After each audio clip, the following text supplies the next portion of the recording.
podcast is part of the Sports Social Podcast Network.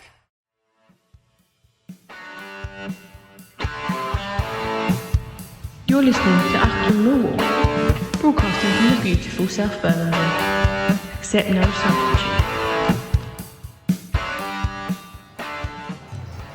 Ladies and gentlemen, welcome, thrice welcome to the den, dear listeners. You join me here for the South East London derby. You've heard of River Plate versus Boca Juniors, you've heard of the Classico, Real Madrid v Barcelona. All this is the bus timetablio. Millwall versus Charlton Athletic.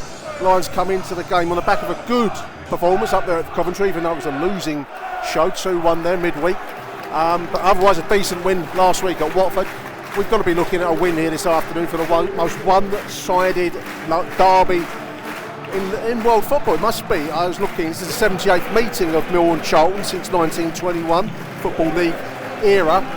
They've won just 12 times in all comps in that time. That includes a win in the Anglo-Italian Cup. Lions, by contrast, have won 37 times, I believe it is. It's a huge disparity. Why is beyond me, I don't know. Teams are coming out on the pitch. Your Lions this afternoon are Max Crocombe in goal. Across the back line, Tristan Kramer, Caleb Taylor, Jake Cooper and Alfie Doughty. The midfield two will be Casper Dorr, Billy Mitchell. In front of them, the way I'm lining it up is Femi Aziz on the right side, Negley in the middle, and Macaulay Langstaff in for an unwell Tierno Ballo apparently. Up front, starting today, is Josh Coburn, who's shown himself to have a goal-scoring touch since returning from injury. This is a sell-out crowd, dear listeners. Charlton in their traditional red and white, Lions of course in dark blue and white, as one would expect. Full house, dear listeners. I can't see the Charlton fans. I understand they are both the top and bottom deck.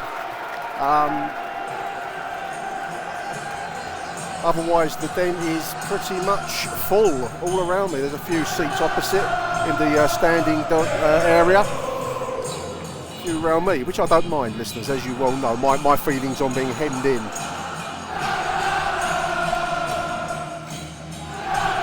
I was reading a good article when Saturday comes. It's an old edition, so you won't find it in the current edition, but it's about the kind of cliched choices of football DJs for pre-match music. The article was titled "Freed from Desire," which is that kind of dan dan dan da da da da song. For any of the older listeners, don't know what I'm talking about. But obviously, the Beatles has become a cliched choice of pre-match song. They bewail the kind of organised nature of it as against old traditional football culture.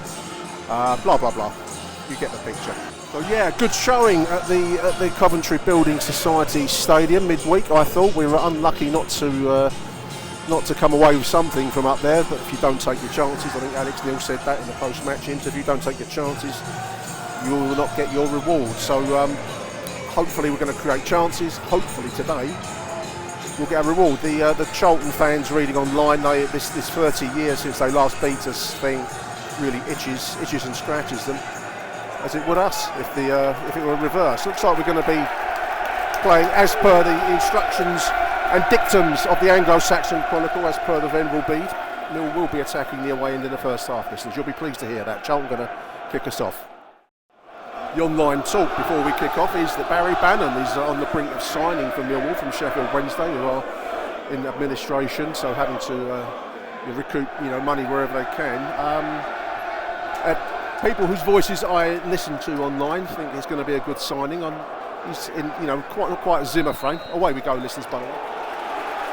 He's not quite at the Zimmer frame stage of his football career, but he is 36 going on 37, so it would be a break-in approach from our traditional, our model, our recruitment model that we make a lot of signing players from lesser backgrounds and hopefully to polish them and move on. But he will bring experience, that much is for sure. Every time I see the name Lyndon Dykes, I think of the little boy that put his finger in the dike, the Dutch legend, which obviously has double entendres. This is a ball break here for the full team, but before I go any further with that double entendre joke, you can feel your own joke in there, listeners, but that was a good tackle. And the ball runs through to Max Crocombe in the Millwall goal. Referee of this afternoon is, of course, Gavin Ward. He became notorious for sending off Femi Aziz just before Christmas. Is that the Hull City game, 3-1 loss? He got roundly booed as he was warming up in the pre-match. I think that's always a good sign for a referee, get booed before you're actually taking a decision for the afternoon. I did see someone posted on X that we've actually won more games than we've lost under Gavin Wall, which is an odyssey, given that he's now become a folk hate figure here at the Den, listeners. So something to chew on, I suppose.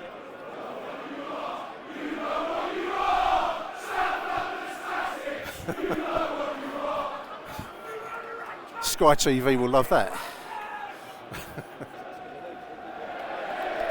Charlton languishing down in 18th position. I think I read I haven't got my championship table to hand, listeners. I'm working from my increasingly fading memory.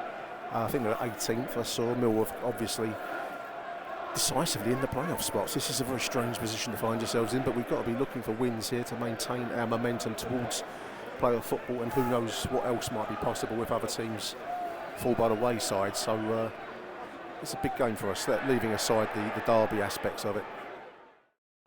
We're on 7 minutes-ish.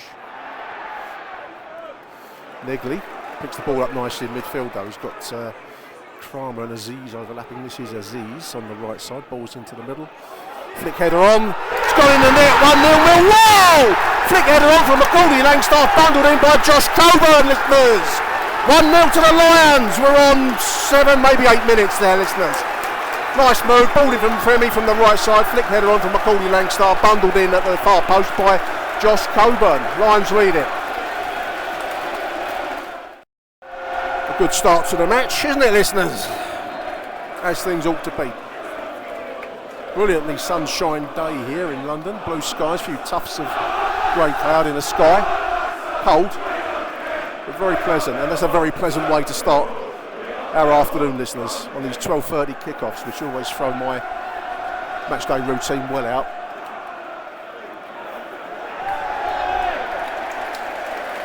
Coburn wins a free kick on the left side, about a quarter of the way into the Charlton half.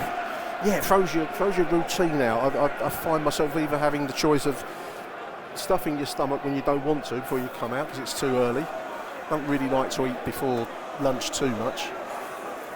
And then I don't like to eat football food, you know what I mean? And you find yourself halfway through the afternoon a half-starved wretch, listeners. There's Aziz nods it inside, just couldn't quite find Kramer. It's fed to the Langstaff, back to Kramer on the right side, ball into the middle. Just headed over by Coburn at the far post there, chance for Millwall. Some nice interplay over on that right-hand side there. McCauley, Langstaff finding Kramer. 11 minutes in, listeners. Ball breaks. This is the 7 on the left-hand side. Shot saved well by Crocombe. That should be brought away by Kramer, but it's back in Charlton possession on the left-hand side. That was an opportunity there. They broke on the left side. Goal kick. 7 went down looking like for a penalty, and this is rather too over-dramatic there, I thought. Good tackling there by McCauley, Langstaff, listeners. The boy gives you a lot of industry. I can see why Alex Neil might be reluctant to let him go. I mean, obviously, apart from the Barry Bannon story, I've not seen anything on the Millwall horizon transfer-wise. I did see a made-up story. I believe it was a made-up story from one of these teenage boys in their bedroom that Bradford City were after him, McCauley. Unless we're going to sign some quality in, I don't see the point. He brings a lot of industry, and that's a very useful attribute, even if he doesn't necessarily bring the finishing. So unless Mbappe's coming down there, then they'll probably keep him, unless we've got someone of a decidedly higher level to bring in and hit the ground running. 15 minutes, listeners. That's the views of Chairman Hart. The Lions leading 1-0. Charlton looking to crowd us a little bit. Some of our passing out of defence has been a little bit lax, I suppose, going straight to red shirts rather than finding blue, but we're sitting behind the ball at the moment as they press into our half. That's going to go to Doughty, who heads it back with the calmness of a man beyond his years, listeners. Back to Max Crocombe. That ball's gone all the way back to the mauve-clad Charlton goalkeeper, who's put his 3 under a spot of pressure over there with Femi in attendance. He does play his way out of it. Managed, of course, by the rather demonstrative Nathan Jones, aren't they, Charlton? Who was, at one point, spoken about as a candidate down here. I think we've really backed the right horse with Alex Neil rather than Nathan Jones does somersaults every time they get like a win or something. Bit of possession here for Charlton, 44, dispossessed very nicely by Camille Negley. Ball forwards finds Femi Aziz on the right side. It's up the 3. Shot, slapped away by the goalkeeper. Almost fell into the path of Camille Negley. It was just a little bit too hard and fast. That was a nice shot, it was on target. Batted away by the Charlton goalkeeper. Comes in 20 minutes, listeners. This is Doughty again, ball into the middle. Headed clear by the Charlton defence. 21 minutes, not quite the halfway point, but it's been a good half for the good quarter, shall we say, for the Lions so far. Leading by that Coburn goal earlier on. Charlton had a lot of ball, a lot of periods where they've been in our half, but no danger from Charlton as yet. So, so far so good. It's gone for a left side corner. Charlton goalkeeper can't believe it. He's imploring him. He's got his hands together. He's bending down in pain at that decision. I thought there was the faintest hint that Josh Coburn was balked there, but I don't think we were ever going to get that from where the referee and the lines person is, wherever they are, over on the far side. But as it is left-sided corner, 22 minutes, so this is the halfway point of a pretty good quarter so far. Alfie Doughty to take. It's deep towards Jake Cooper at the far post, headed back into the midst, bouncing around, can't get a shot on goal there, that was Kramer. Balls to Aziz. Handball shout, referee's not giving it. In the melee, there is a melee going on out there, that's Casper Denor. Gavin Ward compounding his reputation here, listeners. Balls bouncing around in the midst of arms and legs. It's hard to tell whether it was a handball from my angle. I've always found the Den crowd to be totally unbiased, so he almost certainly was, wasn't it? This is ball breaks. Camille Negley coming down the left side. No one in the middle, gets the ball in across the middle. There's Femi Aziz, scuffs it. What can Coburn do? It's just wide right. That was a chance. He didn't really connect with that. That was a big moment. Coburn finds Kramer, who lofts it over his own head. Oh, the goalkeeper and the defender. Miscommunication, shall we call it. He puts it behind for a corner when the goalkeeper was wanting there. There was a moment there where Femi Aziz couldn't quite get enough purchase on the ball there. Big chance there. 27 minutes. Second corner in is from Jake Cooper, goes over. How is that a foul on Jake Cooper? He's given it as a free kick to Charlton. How does that work, listeners? You tell me. A lot of Charlton possession. I don't know the statistics. They've had a lot of the ball. Not in danger areas, but a lot of the ball.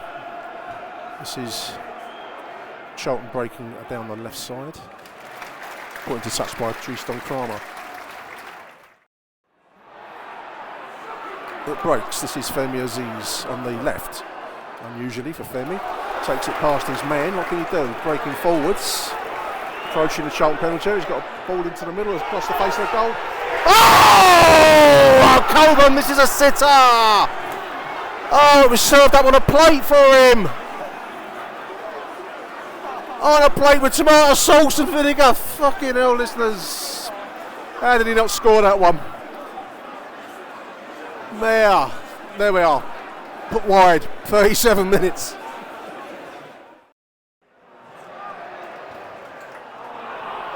You're a little bit casual sometimes. The ball given away there. Charlton on the left side, left flank. Seven's been a busy boy. He's gone over there. Look, each time he's looking for a penalty. I don't think he's doing himself any favours with the referee, because he looks for a penalty every time he goes down that left side.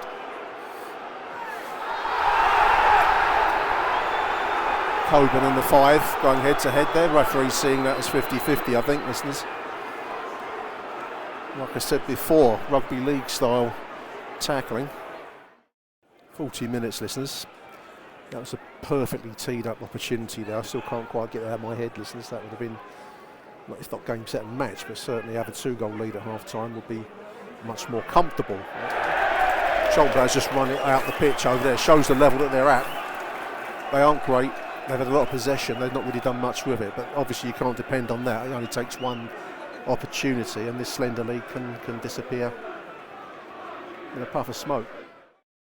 Falls back to Femi on the right side. What can he do? Takes his man on. He gets to take the ball with him. He's still got it. Ball into the middle. Falls to Caleb Taylor. Tries to do a spectacular Pele-style overhead kick. Didn't quite come off, listeners. I admire the ambition, though. 41 minutes. There's half-time. Lions lead at the break. Half-time. Millwall 1, Charlton 0. Should have been 2. But that screamer of an opportunity for Josh Coburn went wide right. As it is, pretty good half of Millwall, soaked up, if you can put it that way, Charlton possession, and Lions have looked by far the more dangerous when we got forward. So 1-0 at the break. Achtung, Millwall. Well, welcome back to this. There's things coming out for the second half. I'm just hoping, just saying at half time, I hope we don't live to rue the missed chances, in particular that chance for Coburn, which was the latter part of the first half, which looked like an absolute screamer. But as we found repeatedly in the week, midweek, if you don't take your chances, then games can bite you on the bum. As it is, we're leading 1-0, so let's not be too downcast. A second goal would be very, very nice. Lions are out for the second half, so as are Charlton now. Away we go. Lions attacking the goal blow. I'm just reading through some of the half-time comment. I mean, missed chances. I mean, I won't keep going on about that, listeners, but people saying we're not quite on it. I don't know about that. I think Charlton have looked to pack the midfield a little bit and quell, any threat we might make. This is Alfie Doughty, though, coming down the left side. This is Camille Negley also on the left. Did we get a chance to cross? He does. There's Femi Aziz, header at the far post. That's batted away. It's going to go for a right side corner. Minute into the second half, listeners. So Lions have intent for the second period. So right side corner. It's going to be Aziz to take. He's got Langstaff there as a short option. He does take that short option. Langstaff puts the ball into the middle near post. That's headed clear, unfortunately. This is Aziz. Keeps his man. Will he have a go from distance? He will! Right, wide right. Nice shot. Low, hard shot, but just wide right. This is Billy now. We're going backwards. Like, no, he checks and runs forward. Billy Mitchell. Little 1-2. Macaulay Langstaff on the right side. Finds its way to Femi, not possession. Millwall at this end. The ball into the hanging kind of cross there. That's nodded away at the last by a Charlton defender. It's going to be a left side corner, dear listeners. 51 minutes, I make it. Jake Cooper on the wing, left side. Tucks it back nicely to Negley. Millwall keeping a very ball into the middle. There's a 2-0 firing out of Femi Aziz. What a beautiful goal. She disallowed it. Disallowed it. Offside. Oh, disallowed for offside. Beautiful crossing from the left side. Diving header. Lovely put away by Femi Aziz, but judged offside, dear listeners. What's the collective term for wankers? Like there's a pride of lions or a flock of geese. A gesture of wankers being made by the West Upper at the away end. I thought that was the second goal. It gives us gives a bit of breathing space, but not to be, dear listeners. Gavin Ward intervenes. I did see a post from Jay Thomas about an incident at the Coldblow Lane Inn. One of the Millwall fans receiving attention, medical attention pre-match. I don't know any more about it than what I've just seen online there, but I'm going to send my best wishes. He's receiving CPR apparently. So my best wishes and thoughts go to that fan and his family. No more than what I've read there, so that's all I'm going to say on it, listeners. Colvin's coming out. In comes Ivanovic, listeners. I think he's done a good job. I know he missed that chance, and that will probably haunt him, but he did get the opening goal, the only goal of the game so far. And he's put a very, very hard physical shift in, so good applause for Josh Coburn. In comes Mihailo. 65 minutes. Ball over the top. This is Addicks. Decision given. I thought Jake was a touch fortunate there. Being bundled by Addicks there. I think he was through on goal. As it was, his shot was saved by Crocombe, but ticking to all 67 minutes, listeners, halfway through the second half now. Much better quarter. From Millwall's perspective, we look a lot more urgent than we at times did in the first half. Charlton haven't had anywhere near the amount of possession that we gave them in the first period, but it remains that slender one-goal lead. We've had opportunities first and second half, but so far that still remains the same. That Josh Coburn goal separates the two sides. Referee lets play go. This is Tristan Kramer. I thought that was going to be a free kick. He does well to retain possession there. The midfield is a melee, and then he finally clocks a 7. He gets a yellow card for his troubles. Little substitution. Denor's coming out. Marco's coming in. Taken down the line. This is Marku on the left side. Goes at his man. Strong boy. Cuts inside. Would he have a go? Shot is deflected. That's going to go for a right-sided corner. Nice work there. Imaku and Doughty. Here it comes. Right side corner. There it's headed. There it is! 2-0 headed home from close. Who was that? Taylor or Cooper was that? Taylor at the far post. 2-0 Millwall. I think that's game, set and match, listeners. There's Daniel Day-Lewis and Gary Olben. Daniel Day-Lewis and Gary Olben in the crowd. Just appeared on the big screen. Both Millwall fans. So there it is. 2-0. I would imagine that the Charlton fans will be heading for the exits if they're allowed out. Right side corner into the far post, headed in, quite simple goal by Caleb Taylor. There it is.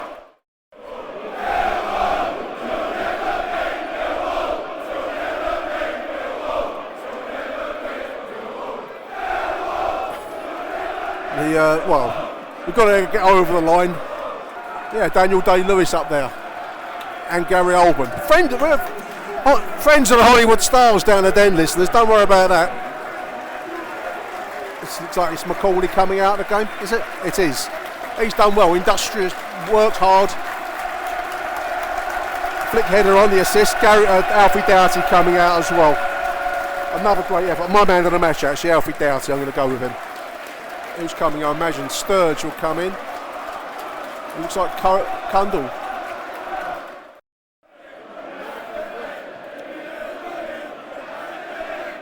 This is an ironic take on their song at Fratton Park when it all went wrong for them late, didn't it?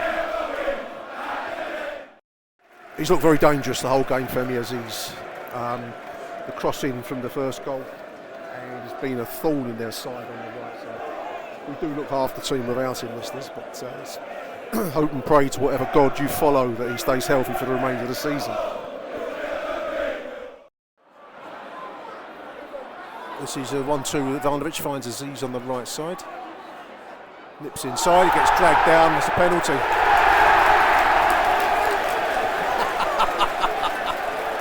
Clipped inside the box, Aziz goes down.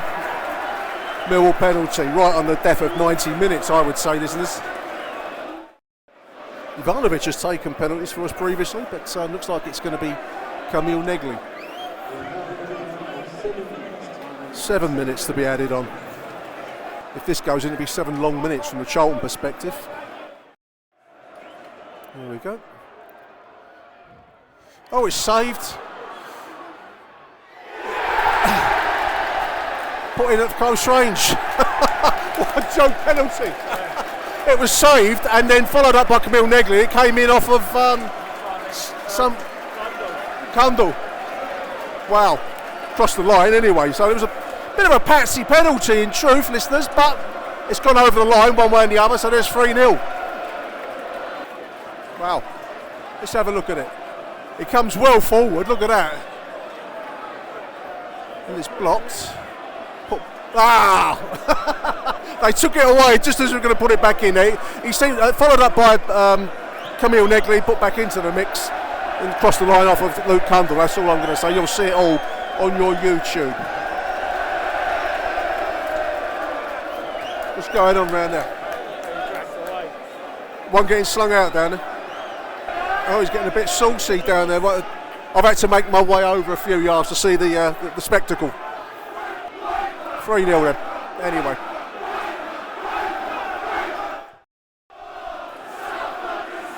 What to assess the game? I think it's been a fairly routine win for the Lions, to be truthful. There's a ball into the middle.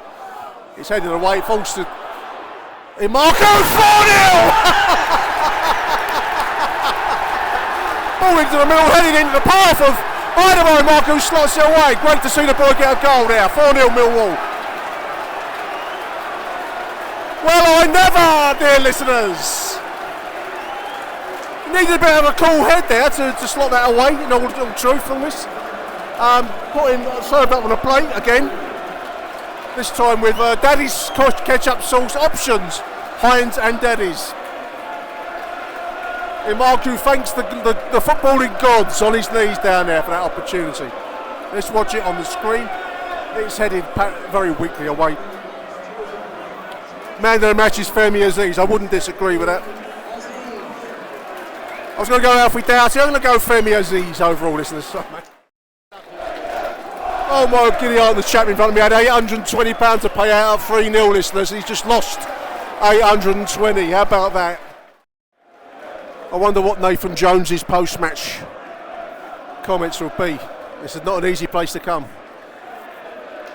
I must admit I was not getting itchy and scratchy, but I was conscious of the slenderness of a one-goal lead going into the last stages of the game. That's faded away. It's a long distant memory now. Well, that'll do the old goal difference some good as well, listeners. I think we might even be in a plus goal difference situation now. Total collapse by the Charlton side, collapse of morale, coherence. Really, from that second goal onwards, in all honesty, up until that point, slender lead. I thought we were by far the stronger side in the second half, but then obviously the wheels have come off completely for Charlton Athletic in these past few minutes, and that's good to see. I mean, Millwall have looked by far the most dangerous of the two sides, especially in the second period. I'd say, largely speaking, the first half Charlton had plenty of possession, but there was no danger there. There it is, 4-0. Man of the match for me. I'm going to go with Aziz. Good to see you, mate. All the best. It finishes 4-0, the South London derby. The record goes on for another year. Long may that continue. Charlton very, very poor, in all honesty. Lions did enough. It was routine. That's all I'm going to say. All we're waiting for now is the quo. There it is. Take it away, Francis Rossi.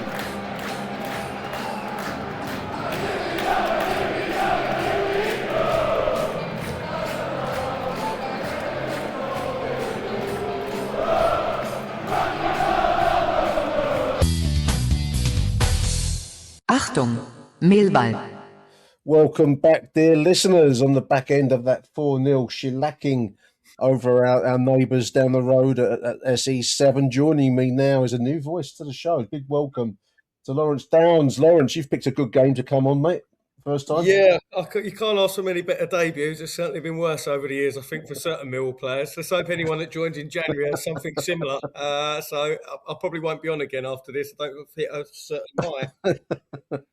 It's great to have you, mate. I appreciate you taking time out to come on. I mean, obviously, magnificent result today. It was a funny game in some respects, Laurence. I don't know how you saw it, but I mean, we had a slender one-goal lead for the bulk of it, really. It was only the decisive goal for me was that the second goal for Caleb Taylor. And we were leading, and we'd had chances, but I always get a bit itchy that we're going to give the game away, or we're going to let in a Lyndon Dykes off his bum kind of goal, and it's going to make it one each. But not today, mate. I honestly couldn't agree more. When I was sitting there thinking through, when we got to, I always do this, if it's 1-0, especially as a Millwall fan, and we're at 67, when it gets to 70 minutes, 80 minutes, you think, especially when you're dominating, you know something's going to happen. A ball's going to go, a penalty, which I thought once or twice could have happened, but a penalty, corner, scrappy goes in. Then all of a sudden, all them 20-plus shots we've had means nothing.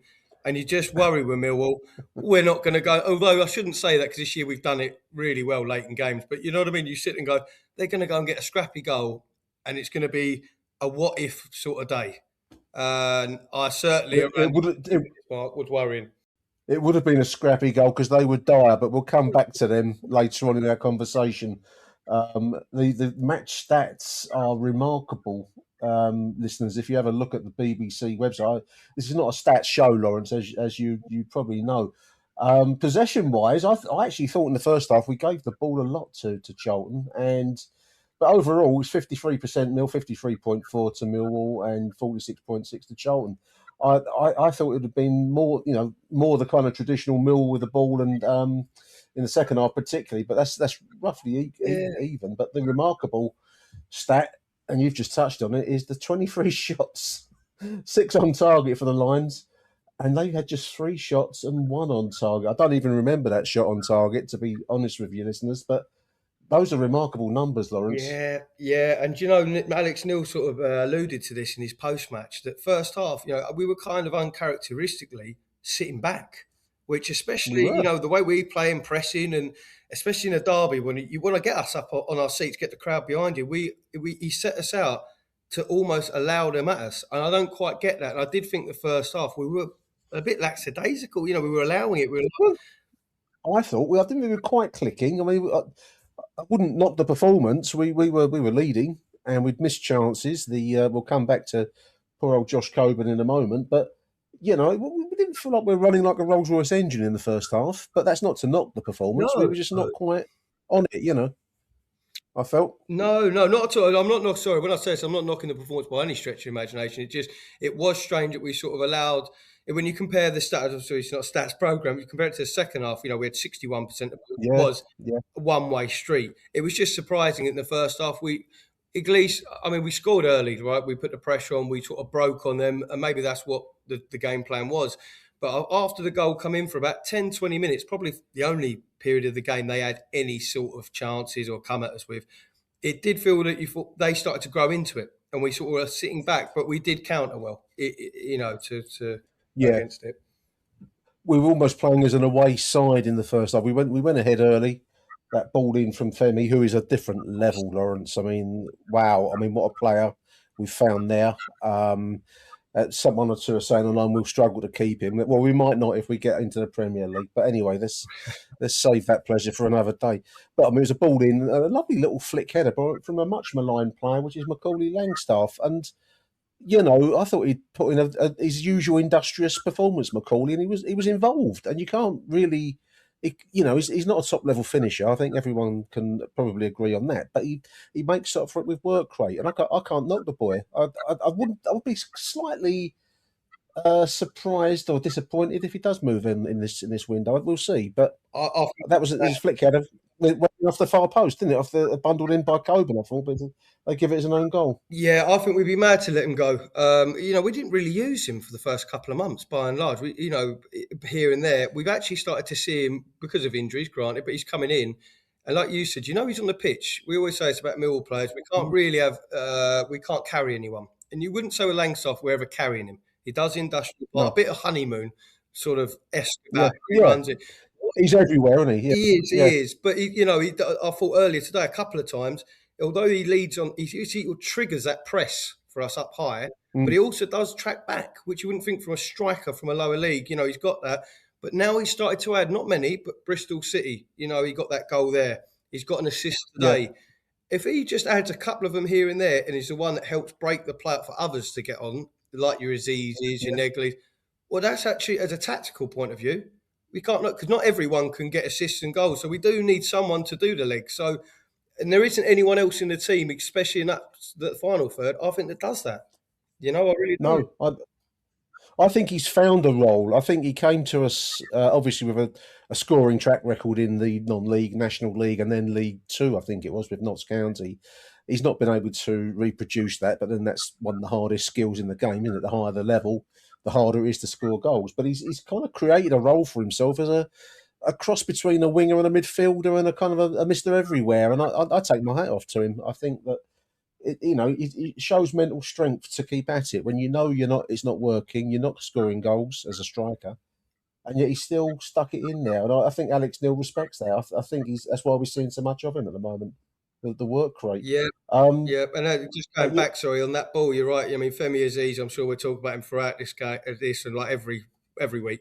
That delivery yeah. again is pin perfect. He's, they back off him. The defenders just every time he gets the ball and he turns at them, every defender every week they don't want to press him, and he just No. creates that space and puts in a dangerous ball 9 times out of 10, doesn't he?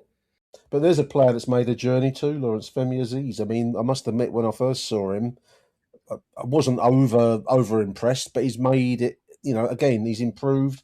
He clearly is an intelligent boy, works hard, and he's becoming, well, he must be. He doesn't quite do it justice. I think without him in the side, we don't look half the threat that we do with him. So, hats off to Femi Aziz as well. The other player I wanted to mention, talking about crossing and passing, is Alfie Doughty. He was my man of the match today, Laurence. I thought, magnificent performance from Alfie, and it's becoming a regular thing now.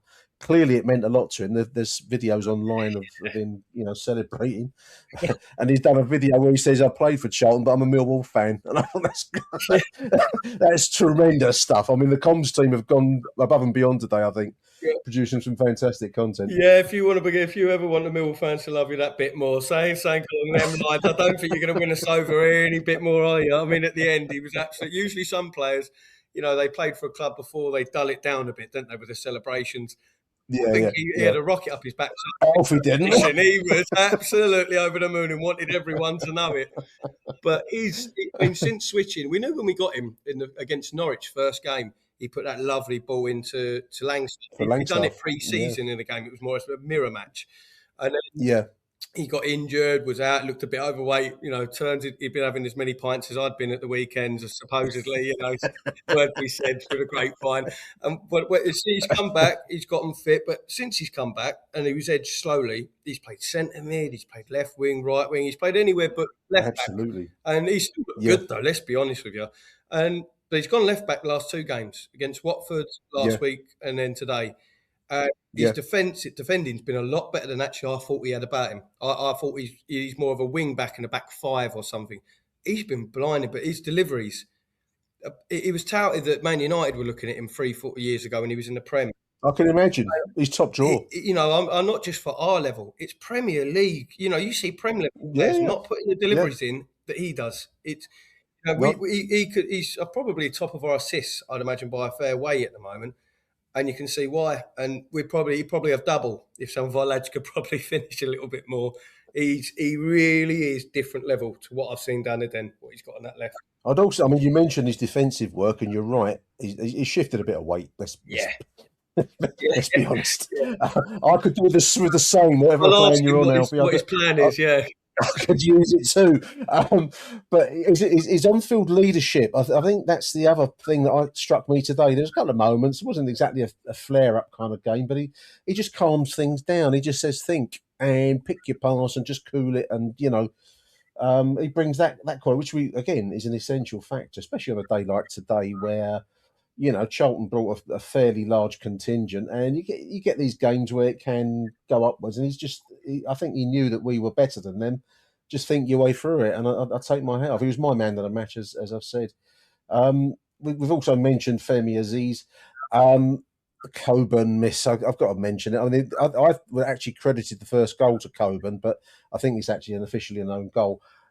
So he was there or thereabouts involved in it. So I'm going to make it a moral goal for Josh Coburn. But that miss in the first half. I think he needs some moral. I think he needs you to give him that moral victory for that one. Yeah, well, I'm trying to boost his spirits. I mean, he's put that wide. I mean, he's done really well since he's come back. He's scoring, and that's all he can do. But that was a howler. Absolute screamer he's missed there. Yeah. Make it 2-0 potentially going into half time. Yeah, I mean, look, Aziz has done brilliantly yet again, go winning the ball for corner, bombing it in. He almost teed it up for him, didn't he? Busting run the whole way, you can imagine it. You got a whole way down the pitch, you've made it on the plate, you think, lovely, there's another assist in my books and see it square wide. You can imagine Femi's face, letting alone the rest of the fans. So, I mean, Coburn, you can see, maybe that's a bit of rustiness because you've got to bear in mind, by that point, he's probably played about 20 minutes of football in the last 3 months. Yeah. All right, look, there's no excuses. Let's be honest with you. If that's Mihailo, this is where I think they differ ever so slightly. Yeah. I think he scores that plumb, not a problem. Whereas Coburn is a better all-round striker. Is much. He's a physical boy. He's bulked himself up, done some work, and he takes it. I mean, there was up against some, well, not so much today, but he's gone up against some seasoned defenders, and you've got to be strong and you've got to be prepared to mix it, and he does that.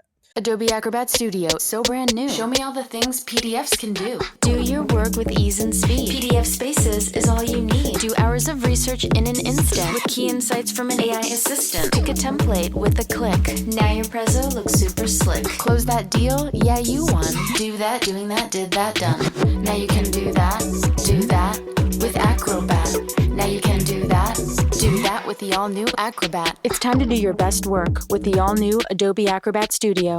But I think you're right. Ivanovic would have buried it because he's more of a natural gifted striker. But Coburn's your kind of, what they call him, the lamppost. I think that's a bit of a cruel nickname, personally. I love it. I'm unconvinced about the lamppost. No, I'll be honest. I've always called Jake Cooper a giant tree. So let's get these metaphors in. So.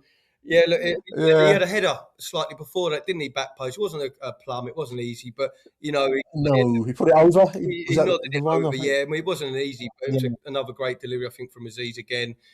He'll get goals, Kobe. I don't think any of us doubt that. It's just he looks fitter. Luongo said in the commentary last week at Watford that he stayed back a month longer, supposedly, to bulk him up, and it shows it. That'll be all more worth it if he can stay fit because. We're talking about signings and things like that, but we don't need it. If Coburn stays fit and them two, we have two with Langston. We've got players that can score. I have no doubt in different games, in different ways, they can get goals. With Coburn, all right, we've got away with one today. He will get goals. He just will. I agree. I think he just will if he stays fit. No, absolutely agree. So big shout out to you, Josh, if you're listening to the show. I sometimes wonder if the players do listen to these shows. I probably would do if I was in their shoes, but that's that. Half time then 1-0, and I was saying as I was coming out there, I was talking to a couple of blokes. I said, the 1-0 leads always feel very, very slender, Laurence, and we took the game to Charlton, but we weren't scoring. And the longer it goes on at 1-0, the more you start to get itchy and scratchy. I do anyway.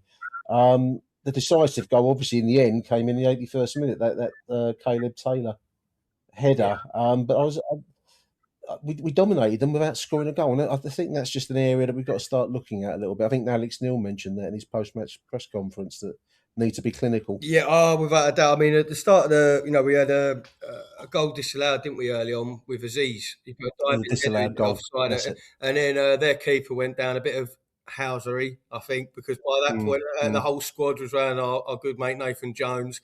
He's given a pep talk. They made about 18 subs somehow, changed formations, and he spent 5 minutes after that point. But the thing I'll say, I was saying to my mate Foster the other day, is that long gone are the days now, thankfully, where we're sitting in at a 1-0. We're inviting it. I can't remember especially the last 3 games, but by and large, a lot for the last few months when we've had a fit team. The amount of chances we have getting the ball wide, typical Millwall, balls in the box as the game stretches. We're putting in untold amounts of crosses. Where you think I think I'm mentally replaying those bad old days where we try and see out the 1-0, the Gary Rowett era, where we try and park the bus and see it through. That would invariably go wrong on us. 2-0 with that. It was a good header actually. It was a deep. That was a Doughty corner, Laurence. Far post and nodded in by Caleb Taylor. There's a player who's coming a long way. We've talked about Aziz as a Premier League player, and I think Doughty possibly so. Taylor possibly so. Kramer possibly so. That's what you need in a side that's going to succeed. And also Billy Mitchell. I think he goes under the radar a little bit. He put in a performance today as well. So we've got these pieces, these little jewels in the crown. Without a doubt. I mean, Taylor, if you look back on the goal, it's not just a good ball in and he's just standing there with a little nod. He makes a sort of 180 run around the back of the defender to create that yardage and get it in. And I've said it a few times, he's so dangerous. He's more, Jake Cooper historically for the last 10 years, 400 plus appearances, it's been him. I think Taylor's now more dangerous. Maybe Cooper's taking a lot of the defender. Well, I think he's getting the rugby league tackles. He's getting 2 men hanging on him that creates space for Kramer and for Taylor. I saw that point being made on X earlier on before we started recording. So that was the decisive goal. That's really was game, set, and match. I thought at that point they weren't looking like they were ever going to get forward, let alone get a goal. The penalty was, I mean, again, that was worked by Aziz right on 90+2. It was one of the most bizarre penalties I think I've ever seen in my time, because it was a poor penalty. Yeah, and then Millwall penalty, buddy. We can't. Most teams think we got a penalty, we got a goal. We sit and go, this is going. 9 times out of 10, we're not scoring of late. It looked like a penalty. If I was given a penalty in a tight championship situation, Laurence, that's the kind of penalty I'd produce. But anyway, it wasn't even a Panenka. It was a Plonka, wasn't it? Saved and then cut back and put in by Luke Cundall.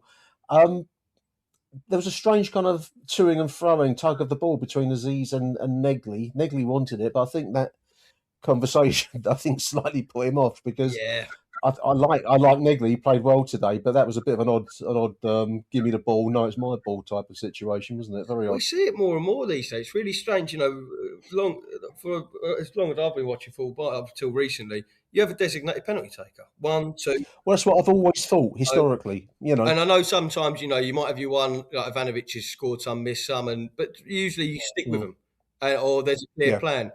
It obviously isn't one, and I like players wanting to step forward and take one, right? You don't want people shirting it, so it's good. But then when you have what we had earlier, I'm sure that did not help Negley at all before. Must have put it in his mind that he's then thinking about that as much as where he's going to put the penalty. But it went in the net, so in the end it went across the line, and that's probably all that counts. But you don't want to see that too. I was thinking the same thing. Traditionally, I mean, Steve Morrison was it's the ball. It's my penalty. I'd take it. And I've seen Ivanovic takes a good penalty. But anyway, there we are. Maybe they can sort it out for the next game. 3-0. And I think that I couldn't see the away end, but it looked emptying on this part of the screen. I could see from my vantage point. They'll get in their trains home, I suppose, Laurence, weren't they? Yeah, it's getting back to spotting where, but I don't blame him. Watching that, I don't know. You think back to Charlton at the Valley, much different team. Much different team when we played there. I don't know if they were on a high, just getting promoted early season, and now the reality's kicking in. We're just a better team than we were, but they were poor. I did think they were poor. As good as we were, I did think that was a very poor Charlton team. Very poor performance. The guy in front of me, where I stand in Birdship Corner, listeners, he was joyfully brandishing a betting slip, Laurence, with he predicted 3-0. He had 820 quid to pay out. He was hopping around. He was like, and then up steps Adamo and Marco to take that 800 quid away from him. Honestly, these are twists of fortune, aren't they? Marco, he's the only bloke who could score a goal and still get hated for it at the Den, I think, at the minute. He's literally the only bloke that could score a goal and still be hated at the minute. And spread misery in some spots, anyway. The one time you score, you can imagine it now, 4-0. There is 90+3 minutes. Cool finish, actually. It was I think their defensive shape had gone to pieces. Yeah. I want to say that's one of the poorest Charlton sides, not Charlton sides, poorest sides and poorest performances I've seen in a long while. I was trying to think of the last diabolical performance like that from an away side. It's hard to think of it off the top of my head, but that was one of the poorest shows. Nathan Jones in his post-match interview, I don't know if you've seen it, Laurence, looks like he's going to have a nervous breakdown. He looks like he's going to start crying. Yeah, good. I'm not a good advocate, shockingly. I don't think most of us are. I see that he put, they sort of said to him, look, it's been a bad day for the Charlton fans. You went, yeah, but it's been a worse one for me. I mean, that's... Yeah, it's all about him, isn't it? What you want to hear, isn't it? Oh, poor woe me. That's what you want there. We paid... Hunters have paid for it. But sorry, mate. Here's your 10 grand a week. We really feel for you. But what I will say as well is, as bad as they were, I think we have backed up Coventry and Watford, and we were just as good. And so you look, as I said, in the Rowett days, even the Harris, no disrespect, 1-0s, we would have probably made these teams look a bit better because we sat in, we made it, whereas we just didn't allow it. Bar. As one player, I made a note of, and I wouldn't mind him playing for us, is that Tyrese Campbell on the left. I thought he's... number 7, TC. He looked a tricky number. Yeah, I thought he was the one player that they had that looked like he was half dangerous. Lyndon Dykes looks like a lump. I mean, people used to speak about him coming down the den. I'm really glad we didn't go for that. I think we've gone for a higher level than what we're seeing with him. I'd agree with that, actually. And the other thing I just wanted to say is that they were poor, and Mill know, but you can only play who's on the field in front of you. And there was a time, again, not so long ago, where we would struggle with these kinds of sides. You know, we'd make heavy weather of it, Laurence. And I thought it was a pretty, despite some missed chances, a pretty routine win overall. We didn't have to play kind of, Brazil 1970 level football to dispatch them. But, No. We still finished 4. Maybe it should have been 5 or 6, So I thought that was a routine win without being a dampener on proceedings. No, I mean, look, if it had been 2-0 by half time, or we'd have had the second, I would have been sitting there going, this is routine. I'm not worried at all. But like you said, I'm always nervous at 1-0 because it goes 1-0, it changes the context of the game. It was, but by the 90 minutes, 4-0, I'm sitting there going, they barely tested Crocombe. That was easy. But when you're in it, as you said, around that hour mark, 1-0, squeaky bum time really, comes in, even though there was no. I mean, second half, I don't recall really, other than a dubious foul that Gavin Moore gave it to just for once. Thank you, Gavin. I mean, it's very rare we can say that. I don't think there was a foul on Lyndon Dykes, the handball or whatever it was supposedly meant to be when Dykes went through. But that's the sort of moment I was worrying about that could happen at 1-0 and then. Yeah. But overall, look, if you look at the game as a whole, and now we've come away 4-0. I don't think we're going to get an easier, more straightforward game, to be honest. I'll be surprised. Absolutely. Consolidating our place in the playoffs. Plus goal difference as well. Thank you, Eric. Plus goal difference. At last. I think it's a 6-point spread to the 7th position now, which has got to be our target. So that's good. The other thing I wanted to say, it was Jimmy's day. Big shout out to the Mizzen family. It's always wonderful to see Barry and Margaret down the den, and it's lovely to lay on a 4-0 win over Charlton for their day. I just also wanted to mention, apparently Gary Oldman, Gary Oldman and Daniel Day-Lewis are in the crowd, and I want to say hats off to the Millwall communications team for getting that fantastic picture. They both got shirts with Sir Gary and Sir David written on it. I'd heard that Daniel Day-Lewis was a Millwall fan from the old days, but I didn't really believe it. I thought it was just one of those stories. But there they were. They were down the den today. So big shout out to Gary Oldman and to Daniel Day-Lewis. Everyone has their superstars, don't they? You don't feel with Millwall. It's few and far between. It was a bloke who was in extras and Only Fools and Horses in the 80s. But I think we've raised our game on that front. Gary Oldman, I mean, Jesus Christ. I didn't recognise it first. He has a big old, big beard on him. I didn't see. Jesus, I did not expect to have a Gary Oldman down at the den backing us against Charlton. At the den, there we go.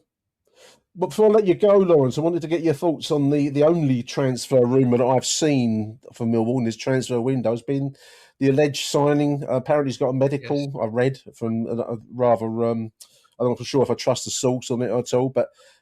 Barry Bannon, Sheffield Wednesday, obviously in administration, and he's needing to move on. How do you feel about the potential move of Barry Bannon to the den? Are you trying to buy it? Is it? For me, it's a no-brainer. You're a Bannon. He's what you call a proper house, isn't he? Bit of a house, sort of play. You hate him when he's against you, but you love him when he plays, which is perfect. But when you look, I know he's 36 and we've got a new model, but I think that's exactly why we need him, especially now. 18-month deal, but for these 6 months, we need a leader. He's captain. Well, that's what I was thinking. He's a runner. Yeah. But his stats actually, for 36, he covers ground. He's 5th in the league for chances created for bottom of the league. His pass creation, he's in the top 4% in the league. You look at all these things. He can, similar to Doughty from the left. I think he'll open doors. He'll create these set pieces. I personally, a low fee, the wages that are coming on. I don't really see a downside. I really don't. We'd have Luongo, but he's out for the year. We're missing that experience. Yeah. I just don't see it as any negatives. If you're paying big money, then it's a waste. But I just don't see a negative person. If there's I think on balance, you're probably right. With there's not going to be a transfer fee involved. It's going to be, he needs to get his future consolidated, so it makes sense all around. Also, I've noticed I've looked both Alex Neil and Barry Bannon both come from Airdrie, a small Scottish town. So I reckon that there's a linkage there. They must know each other. That's my own speculation. This is I've got no evidence of that at all, other than the fact they come from Airdrie, which is not a big place. So we'll see. We'll see. Yourself, do you feel it's a good signing? Would you have him on board if it, or would you rather us go for a different? Yes, I mean the task in front of us, and we've got how many games now? That was 28th game, so we've got another 18 games to go, and then the task has to be to finish in the top 6. So I think from the point of view of the experience and the leadership, I understand it entirely. Obviously, he's 36, so this is not a signing for the future. But then I think back to players, we've had players like Steve Claridge back in the day that have come in late in their career and bring that little extra bit of nous and a little bit of coolness under fire. Carlos Edwards, another player, came to us quite late in his career. So I'm hoping that's what we get. And clearly he's highly thought of at Sheffield Wednesday, and there are people kind of openly upset that he's potentially going to be leaving. So I can't dispute it. It just doesn't quite fit in with the model of acquiring young talent. But then that's got to be developed, Laurence, isn't it? You're going to be bringing in youngsters probably from places like the Low Countries, Belgium, Netherlands, and places like that, and they're not going to go straight into the team. Whereas I think your man Barron will. Yeah. So I get it. That's it. We'll carry on scouting in Belarus and deep Kazakhstan and finding these youngsters. Turkey. Yeah, exactly. And Barry Bannon, I think, has played something like Cooper 400 straight games. So let's see if the Downham cursed training ground will actually prevail here, or whether he can prove that it's not a hoodoo. We'll see. Fantastic stuff, Laurence Downes. Great to have you on the show, mate. We'll do it again very, very soon. I hope. Take care, mate. Bye. All the best. Achtung, Millwall. Who do you want to watch?